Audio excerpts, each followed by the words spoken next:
Welcome to HumanityWins.net. Please read the important disclaimer on your screen. All of the content provided is for entertainment purposes only. It should not be taken as medical or legal advice. Please contact your doctor or lawyer if you require such advice. Thank you. The show starts right now. Hello, welcome to this new episode of HumanityWins.net. As you can see, we have another chat and we have my very good friend Tony from London again. Thank you, Tony, for being here. Always a pleasure, always an honor. How are you? Hi, Alex. Thanks, mate. Yeah, honour's mine as well. So I'm pretty good. Just try and keep as relaxed as possible and take this comedy of a life in my stride. You look quite nice. I know you look very refreshed. You're probably having a good day or something like that. I know. Yeah, I try and look after myself. Food, diet, water. So, which is a new thing. It's not my past. The past is alcohol. You name it. No worries. So, Tony, we're discussing today to touch the subject of what is normal. What is considered normal in this life? That's quite a subject. And we're going to mix into it what happens when you see or experience something with someone that is, in your opinion, not normal. Okay, because I think this what is normal is something it's like glasses you put, and it becomes a person. Okay, I remember someone a long time ago telling me, you are seeing through your own glasses. Okay, imagine you have some glasses that don't exist, but they are there. So don't think what you're seeing is actually normal or it's actually reality, because you're seeing it through your own thing. And I think we tend to classify what is normal through our own judgments. Okay, so if you don't mind, Tony, with that, you can take it away for us. Okay? Yeah, sure. That's really good start. It's like the glasses analogy. It's like a filter. We see through our own filter of our mind, and what our mind's saying. It's I'll do it this way, but they're doing it that way. I don't like that. That's uncomfortable to my viewpoint. So I'm right, they're wrong, and it's attaching to our beliefs. It's attaching to our ideas that we hold, and it's difficult to detach from them and be open-minded. I mean, that's the trick: being open-minded and accepting others, and saying, "Okay, you're different, but I'll try and learn from you." It's variety is not necessarily a bad thing. You can learn from others. That's what I would say is the benefit of differences and variety. There's always someone can teach me something, although I don't understand it at the moment. Rather than dismiss it, oh, it's bad, it's not like me, it's different. No, spin it round. Say, okay, what are you doing? How do you live? What are you living like? How do you live like that? What is it you're doing? And understand it and learn from it. And then if you like it, you can accept it and say, yeah, or no, I do it this way, I prefer this way, but I accept what you're doing, it's good. Yeah, just being open-minded to others and how they live. It's beneficial to us because we can learn. You know what I mean? Yes, Tony. Yes. I believe that I don't know what is normal. Okay, let me. You said it beautifully the other day on our previous chat when I included the thumbnail of the Socrates quote that what I know is that I don't know anything. Okay, yeah. And for me to say what is normal, when I think about it, what is normal? Is it normal to believe in something, for example, a religious figure or something like that, which is, if you think about it, all about division. Because then you see, that person is not normal. Okay, I'm a Christian and that person is a Muslim, so he is not a Christian. He is not normal. That's why I hate him. That's why I have a problem with him, him or her, sorry. That person maybe is a female and I'm a male. That's the problem, you know. It's all about males and only males are strong. I don't know. I'm just trying to say that this is a fascinating subject to me, and thank you for suggesting it, because to me, we need to release ourselves from the idea of what is normal, okay? Because again, who is the judge of this? I know God is not, so I'm fine with that. But who is the judge? The system. The system is the one that's going to tell us what is normal. And for example, right now, Tony, they insist that, which I don't have a problem, honestly, but you know, if you like dogs, if you like birds, that's your thing, okay? But this idea that genders are, and they are becoming like 40 genders or something. Yeah. Non-binary, binary. I lost it. Polyamorous. Remember when we spoke about that? Which means, I think, 2 females with 1 male or 2 males with 1 female, like a 3 couple, 3, not a sexual trio, but you know, truly like a. They go out to the movies and that 2 females and a male. Yeah. And they are together. That is not normal to me too. But should I judge that? Should I say something? That's why maybe the coupling us from the idea of trying to find out what is normal serves us even better. What do you think about that? That's a good idea. Yeah, maybe they are. Maybe they're putting the cat amongst the pigeons and saying, look, now look at all this different diversity. What makes you say that you're special and you're right? It's letting us see different variety. But it is up to us to accept. And sometimes people will choose what they choose, and it's not always beneficial to people. Like the kids having surgery, you know, trans surgery, and I totally disagree with that. If nature intended that, you know. Me too. Yeah. If you're born a male, that's what nature intended. Why are you going to mutilate your body? I don't agree with it personally. But do you mind if I just interrupt you for a second, Tony? Yeah. What I think the problem we could have about that is when we're talking about children. If they're not developed to make a decision, and I'm not sure 18 years necessarily, or 25, 21 years, that's just a boundary, okay? I know there are children that at 14, they're capable of making decisions. And there are children that are 25, I mean, they're not child anymore, they're adults, but they act like children, okay? So the maturity level is very difficult to put an age. Well, let's say 18, okay? So you're 18, and you know, I'm a man, and I feel like a woman, or whatever.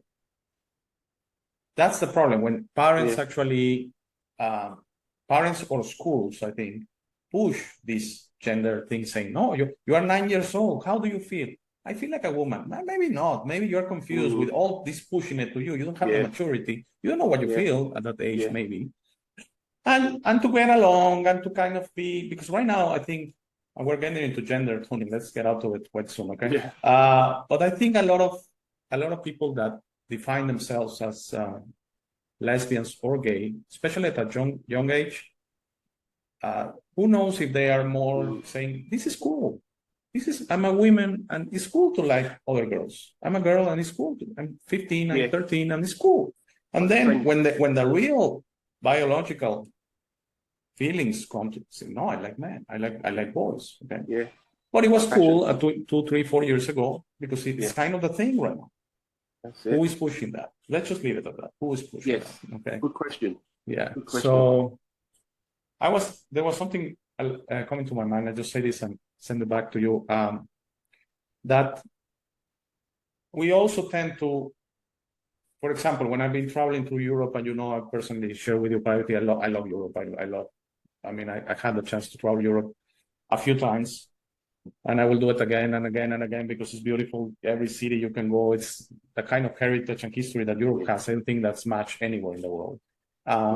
But I remember one time getting into Venice. When you get into Venice, it's a long, like 4 kilometers stretch on a bridge, and you get there, and it's a long train ride to get from the mainland. Okay.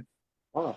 And there was this person, American. I'm not judging Americans. I'm just saying he happened to be an American. He sounded from Texas. Okay. So he said, you know, to the wife. I mean, they were right. I was with my wife at the time. She was my girlfriend, and he older guy with his wife doing a Europe trip for sure, or Italy trip or something, saying, "Oh, goddamn, I'm hungry." He said like that. Like he came to me and said, "Let's look for a McDonald's. I don't want this Italian garbage food." Oh, well, I held my tongue saying, "Oh my God." I wanted to say to him, by the way, that at that time, I don't know if there are more right now. At that time, there's only one McDonald's in Venice, and it's actually very difficult to find because it's not like the usual ones that you can imagine. It's actually in a very, very narrow passage out there, and you just see very small. It's always full because all the backpackers and because of the price. Okay, Venice is quite expensive for tiny. Yeah. But he didn't say it because of the price. They apparently, I mean, they're traveling through Europe from Texas. They probably have the money to go to a nicer place. He wanted a McDonald's, okay, because that's what's normal to him. Too. Sure. I'm not trying to judge. No. It really came from his heart. That's what he wanted, a hamburger from McDonald's and fries and a Diet Coke or something. Yeah. For me, it was, no, what are you doing? I mean, go have a pizza, go have a piece of meat, go have some bolognese pasta or something like that. I mean, we're here. No. That's why I think my suggestion to everyone listening, Tony, detach yourself from the normal and just say, be open to new things.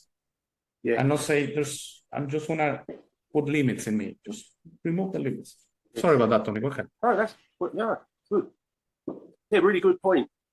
Also, I see it's like a two-way street. A two-way street in as much, the guy wants McDonald's. Me personally, I'd rather eat my shoes. But that's me personally. And it's the battle between the two-way street is, okay, I have a reaction to that. And it's my battle to not react and accept him. My battle is to be open-minded to, okay, I don't like McDonald's, but I'll accept that he likes McDonald's, rather than, oh, that's horrible, because I'm like him otherwise. And if he was more open-minded to me, he might say, yeah, I like McDonald's. Why do you like lasagna, pasta, pizza? And I explain it. If he's open-minded, he can accept what I'm saying. So people as individuals can become quite fixed in their views. And I'm the same. I'm no different, you know. And it's programming. My programming has told me X, Y, and Z. Oh, this is good. That's bad. That's not bad. So it's up to me to be open-minded. And it's an effort. It's a real effort to see what goes on in life and not react, not respond too harshly. So I think that's where the trick is, to be open-minded and not judge. And that will bring people together again more, you know? That's what I see. That's perfect, Tony. That's beautiful, because that's what I believe. If we don't judge, that's where we're bringing judgment into the conversation. If we don't judge, I mean, I judged at that point. I mean, I was laughing, and, you know, probably the guy didn't even notice. But okay, if he wants McDonald's, that's his deal. Okay. He doesn't like Italian food, that's his deal. Yeah. Same goes. One thing about Europe is because people, especially from small cities or towns, or, you know, very small towns, they don't travel a lot outside their country or something like that. Sometimes, for example, with coffee, I notice it a lot. They prepare coffee very special in Italy. If you are for a coffee, you're getting an espresso. Okay. Sure. You want an American coffee, you have to clarify is coffee with milk or American coffee or something like that. So I noticed with my wife, she always has coffee, and they will bring an espresso, and she says, what is this? She's thinking of the usual dripping filtered American coffee, because and I love espresso. It's the only coffee I drink. So for me, it's perfect. Coffee. It's an espresso. In Italy, that's it. But the waiter is like, what's your problem? Because for me, coffee is an espresso. That's normal to me. Okay. Yeah. They are not open-minded, sorry to say it, most of them, that when you question them, oh, you wanted American coffee, no problem, okay? Or maybe even ask, by the way, you look American, you don't look Italian. Are you intending American coffee, or are you intending an espresso? Thank you for asking, is this and that. Yeah. I think, and we're kind of solving all the problems in the world in a conversation, Tony, that if people were like you just said, that we don't judge, that we open ourselves to actually increase our knowledge and be better just by listening to others and saying, oh, maybe that person likes tea and I like coffee. There's something to that. Maybe listen, and I'll start drinking some tea, or maybe not, but I'll still be open and non-judgmental to the idea. Okay.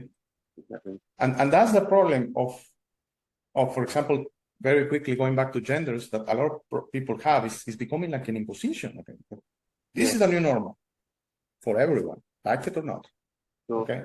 So that's when we have a problem saying, no, thank you. If some people if men like men, if women like women, if women want to take an operation to become a man, that's their deal. Okay. Yeah. but don't impose me into the idea. That's it. Goes back again, for me, it's a universal thing. It's the law of non-interference. And the law of non-interference basically says you have to be non-judgmental with others. Yeah. Because if not, you're interfering. Oh, for example, I remember I told you when someone, a Muslim, told me, so are you Catholic, Christian? I said, no, I'm more spiritual these days. What is that? Yeah. So you're an atheist? No, I'm not. Oh, but you are not with our church? You're not with our religion? No, I'm a free agent. Okay. Yeah. Oh, no, you're going to hell. You're going to hell, definitely. Like, no option. Okay. No. So that's the problem for me. That's the problem. We have to, as a world, as a humanity, try to be more understanding with others and try. It's very difficult, but try not to judge. Okay? Absolutely. Yeah. I think culture in itself is changeable. Like culture it can be manipulated by the controllers. So if they wanted people to live on farms and grow their own food and their own fruit and get water from a well, they could do that. That could be the culture, or natural life. But the controllers want it to be how it is. They want it to be artificial and stressful and dictating to us. No, you must do it this way.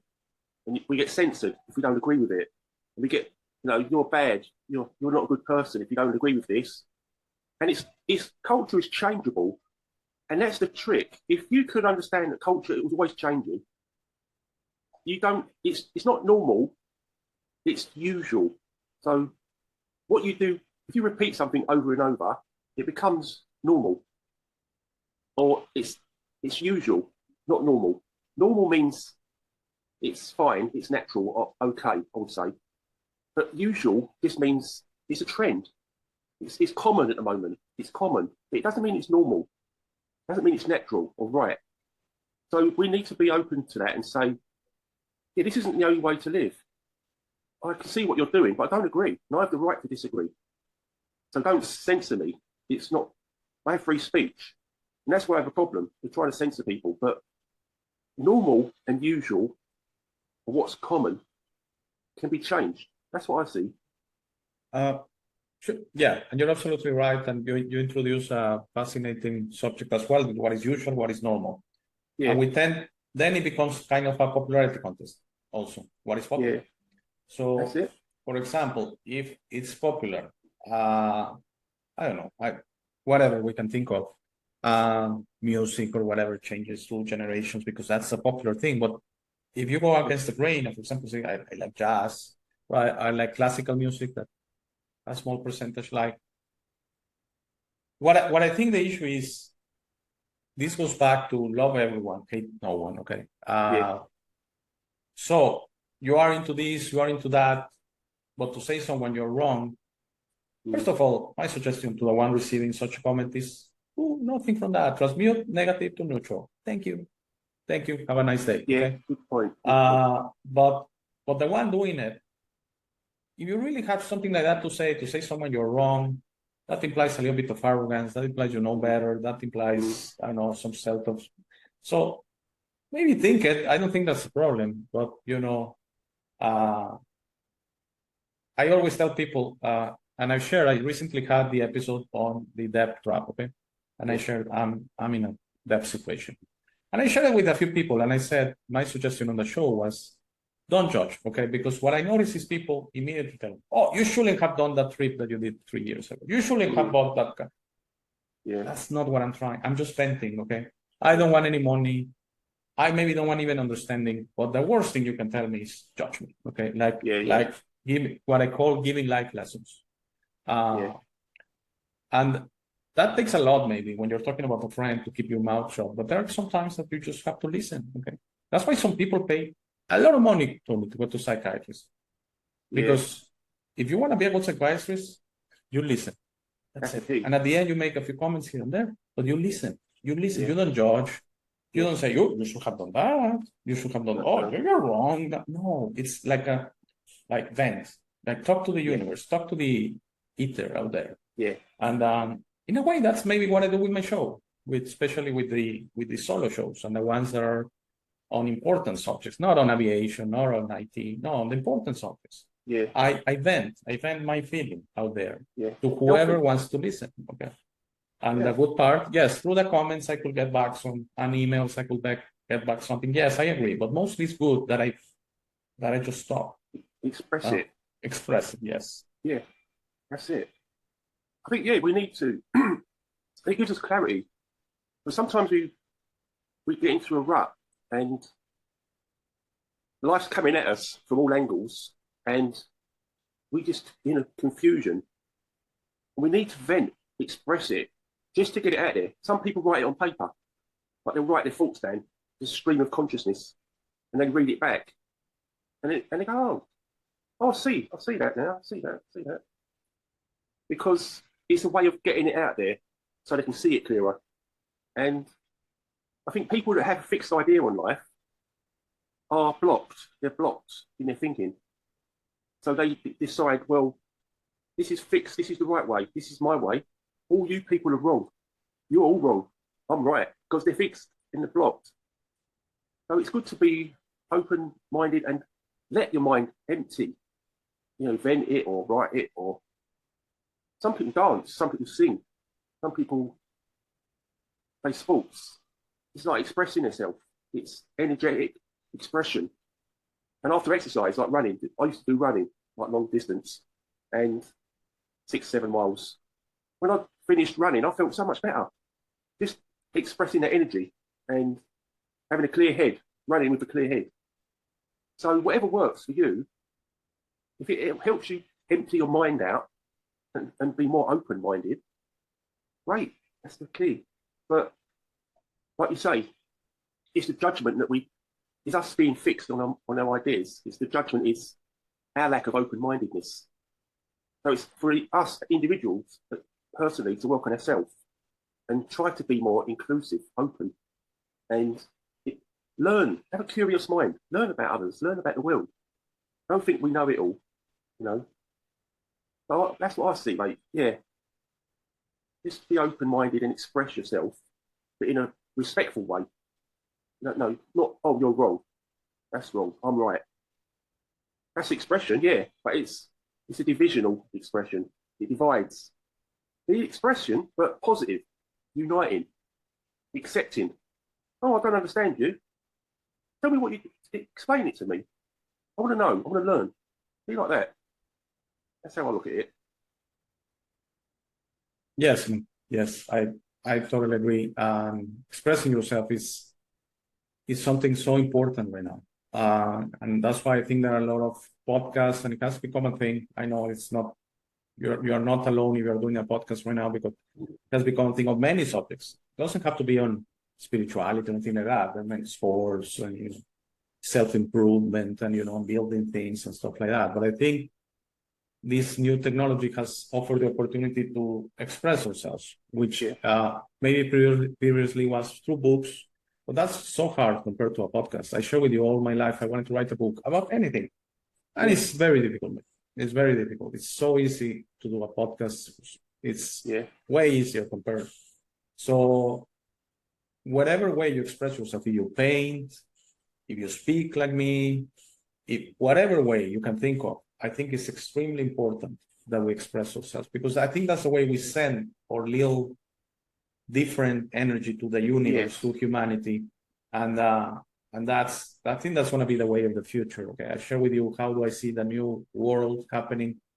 Is there going to be like jobs? Because with jobs, it's beautiful you have a job that you express yourself, but most jobs are repetitive, are stressful, are in a way that you're not really expressing yourself. And that's why you get from a job and you get a night and you're tired and you really want to forget about it. And when the weekend is here, you're happy. And when a vacation is here, you are more happy. Yeah. Think about that. If you can find a job that you express, maybe you express yourself as a doctor. That's beautiful. Yeah. And a lot of doctors are very happy. There are a lot of doctors are very frustrated, but that's what they studied. That's what makes them money. We all need money in this reality. So they keep doing that. Okay.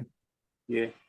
Yeah, it's doing expressing your uniqueness is key. Even if you have a job that's stressful, at least have a hobby, at least express yourself in your own way. artistically, whatever way it is. And then you're more, you flow better. You're more open-minded. You're more relaxed. You're a more balanced person. But expression is important. Yeah, very important. And my mum, when I was a kid, she said, my dad was telling me, oh, you should be a doctor. You should be a lawyer. I was like 5 years old. And I was this scruffy little kid from a cancer estate. And my mum went, Mum, don't worry about him. And I said, she went, as long as you're happy, do what you like, as long as you're happy and you're not hurting nobody. I went, oh, okay, Mum. And I took that on board, and I took what he said on board, and I took my mum's side. I thought, yeah, you want me to be a doctor and lawyer, so I'm doing what you want. My mum don't care what I do, as long as I'm happy and not harming no one. That sounds right to me. And I've listened to people around me, and I've always been curious, always listened, always learned.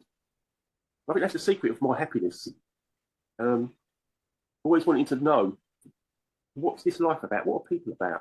What makes people tick? Like psychology. And it's being open to life. That's what I think helps. So, yeah, let people have that outlet. Everyone needs that outlet to be unique and express who they are, because that adds to the pool of humanity. It adds to the world. It's a positive. And there's room for everyone. You know, it's not just, oh, you need to be this, this, and this. That's the limit. No, there's room for everybody. And it's evolution. We're getting there. You know, humanity's getting there. With the help of your channel as well. Come on. You're doing good work. Thank you for making me laugh. No, you're serious. You're. I think the one that my channel has helped the most is me. Okay, that sounds very selfish, I know, but it's my expression. So I'm very honored and pleased whoever likes it.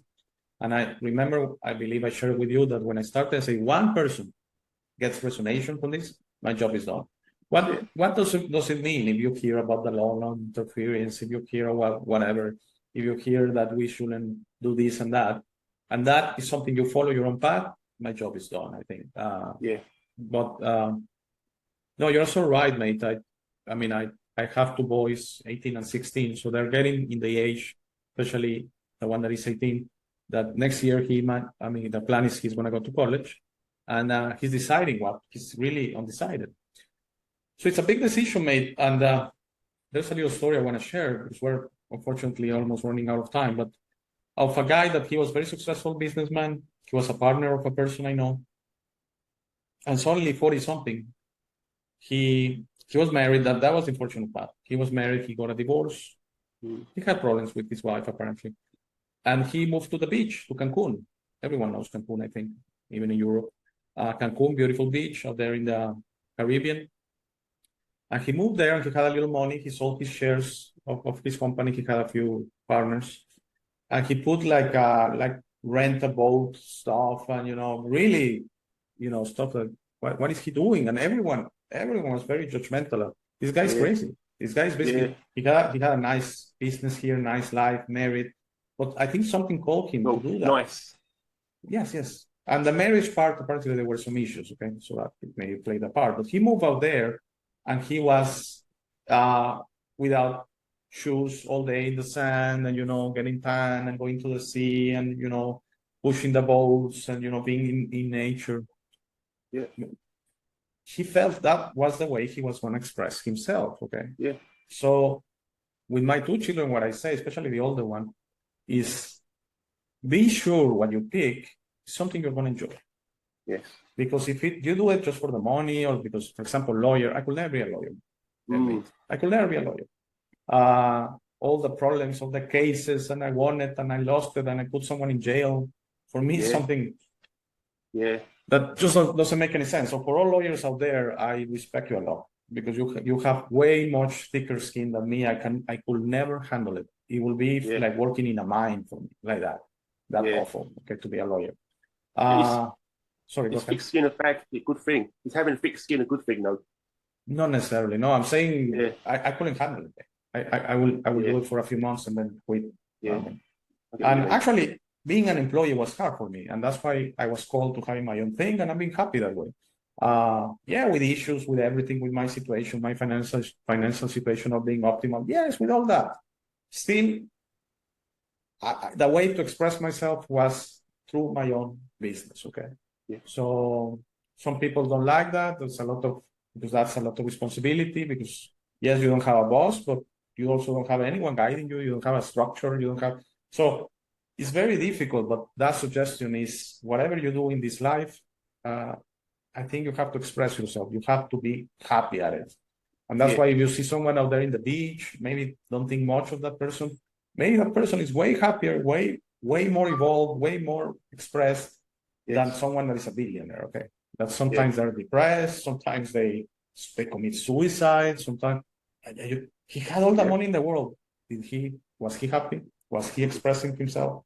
Maybe not. Maybe he inherited the family business, which he really rejected, but he was the one who had to take it. And so very, very touchy subject. Thank you for suggesting it, mate. So we're unfortunately out of time. Do you have anything in closing? Only that we're all unique. Like, we're all born with gifts that we may not even find out that we've got inside, but we've all got gifts to offer the world. Whether it's talking, dancing, painting, singing, growing food. We've all got some gift that we've got to uncover and express and give to the world. But it's also our duty to be open-minded to others so they can show their gifts and share each other's gifts and lives. That's what I would say, mate. But thanks for the show. Yeah.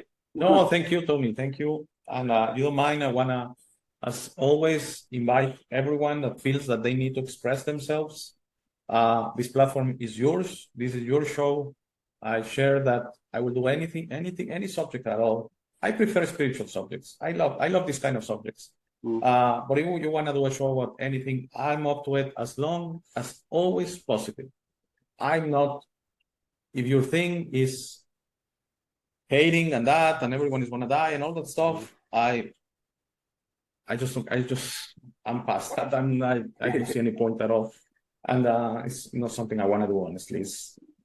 If I was going to have a chat to be uncomfortable, that's not the point. So thank you, Tony. Thank you. Beautiful chat, as always. And for everyone watching, this is coming out on a Monday. I will see you back on Friday on this new format of having 2 shows per week. And have a great Monday. Enjoy it whatever way you want. Thank you, Tony. Thanks, Alex. Have a great weekend, because we're pre-recording this. So take care. Have a great day. Cheers, mate. All the best. Thank you for making it to this part of the video. This is my favorite part. This is where I suggest to you that you discover yourself. You are not what you have been groomed to believe. You are this incredible being without limits that has eternal life, amazing strength, infinite wisdom, and a big, beautiful heart.